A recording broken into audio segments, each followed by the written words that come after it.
आसिम भाई एक ज़हन में एक इश्काल है, ज़रा आप रहनुमाई फ़रमाइएगा कि जिस तरह से मस्जिद हरम में अल्लाह सुब्हानहू तआला के घर में मर्द और औरत शोल्डर टू शोल्डर खड़े होकर नमाज़ पढ़ सकते हैं, उनके दरमियान कोई सेग्रीगेशन नहीं है। But when it comes to our own local mosques उसमें ऐसा नहीं है, उसमें ख़वातीन पीछे नमाज़ पढ़ती हैं, मर्द हज़रात आगे पढ़ते हैं। तो इसमें आपके क्या ओपिनियन है? क्या होना चाहिए? थोड़ी-सी रहनुमाई फ़रमाइएगा। बहुत शुक्रिया। जी, मस्जिद हराम का मामला बिल्कुल अलग है। वहाँ पर ख़वातीन और मर्द की इस तरह की कोई सेंक्शन या सेग्रेशन नहीं की गई, क्योंकि वो अल्लाह का घर है। वहाँ पर वो आती हैं। आने के बाद लोग अपने ज़ौक़ और मिजाज के लिहाज से किसी तरीके की सेग्रेशन अगर करना चाहते हैं तो उसकी कोई ममानियत भी नहीं है। जैसे कि मस्जिद हराम में नज़र भी आ जाता है हमें कि वो एक जगह बना दी गई है, वहाँ पर ख़वातीन नमाज़ पढ़ लेती हैं, बाकी जगहों पे मर्द पढ़ लेते हैं। तवाफ़ के अंदर ये चीज़ नहीं होती। तो उस मस्जिद के अंदर दीन ने ये कोई लाज़िम नहीं किया कि इस तरह की सेग्रेशन हो, और वहाँ पर जो आम तौर पे मसाइल पैदा होते हैं इस तरीके से, वो वहाँ पर आदमी सोच भी नहीं सकता। लेकिन अगर कोई इसका इम्कान हो तो वहाँ पर भी जिस तरह से अब नज़म नज़र आता है वो करने में कोई माने नहीं है। ताहम जमात की नमाज के लिए जो सुन्नत रिसालत में आप सल्लल्लाहु अलैहि वसल्लम ने जारी फरमाई है, उसके अंदर इब्तदा में मर्दों की सफ़ें बन जाती हैं और पीछे औरतों की बन जाती हैं। यही तरीका आप सल्लल्लाहु अलैहि वसल्लम ने जारी फरमाया है, इसी पर अमल दरामद करना चाहिए। ठीक है, बहुत शुक्रिया। जी, सॉरी, मेरा इसी ज़मन में सवाल है कि मतलब जैसे हम सऊदी अरब मतलब अब मेजॉरिटी मिडल ईस्ट में देख लें, वहाँ पे तो ख़वातीन जाती हैं नमाज़ पढ़ने के लिए। मलेशिया में भी यही मामला है, इंडोनेशिया में भी यही मामला है, टर्की में भी यही मामला है। तो ये हमारे जो ममालिक हैं, ख़ासतौर पर पाकिस्तान हो गया, तो वहाँ पे ये क्या ऐसा मसला हो गया कि वहाँ पे ख़वातीन को आने की इजाज़त ही नहीं है, बिल्कुल भी कोई सेक्शन ही नहीं है उनके लिए?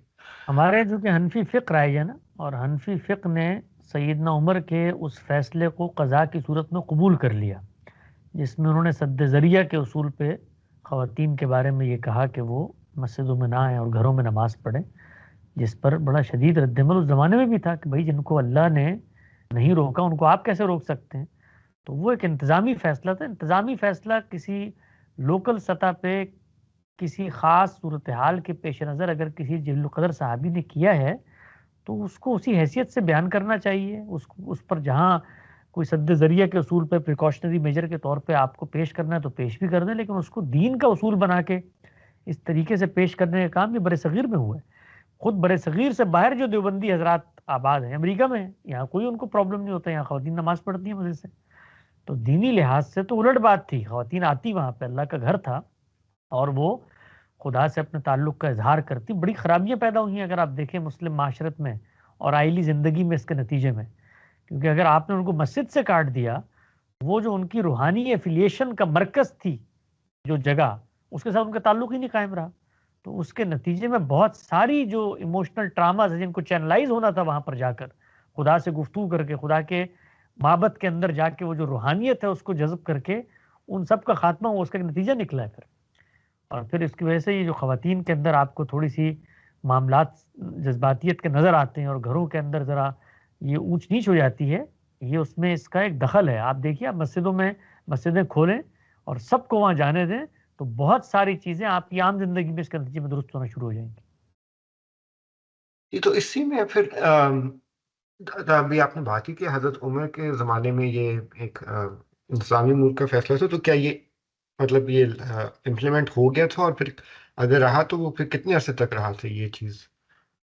सैयदना उमर को फ़ैसला करें और वो इम्प्लीमेंट ना हो, ये तो नामुमकिनात में से है। इम्प्लीमेंट तो हो गया था और फिर इम्प्लीमेंट रहा, कुछ अरसा रहा, लेकिन मुख्तलिफ सूरतें सामने आती रहीं। कुछ ख़वातीन हुजरों में नमाज़ पढ़ लेती थीं, उसके बाद मस्जिद में भी आने का मामला जारी रहा। तो इसमें मिला-जुला रुझान हमेशा रहा है मुस्लिम माशरत के अंदर।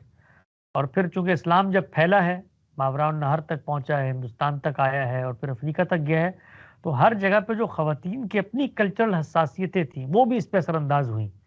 तो फिर ये नैरेटिव तो बरकरार था रहा, यानी इल्म की हद तक बरकरार रहा, लेकिन आपकी अपनी जो समाजी कतगनें थीं, उन्होंने फिर इसको कबूलियत बख्शना शुरू कर दी। तो हिंदुस्तान के अंदर तो चूँकि ख़वातीन को वैसे ही इस तरह से रखा जाता था कि उनका इस तरह से इज़हार नहीं होता था, पालकियों में बिठा के उनको ले जाया जाता था। तो यहाँ पर वो हनफी रिवायत, सैयदना उमर का फ़ैसला और ख़वातीन के बारे में हमारी हसासियत, वो तीनों चीज़ें मिल गई यहाँ।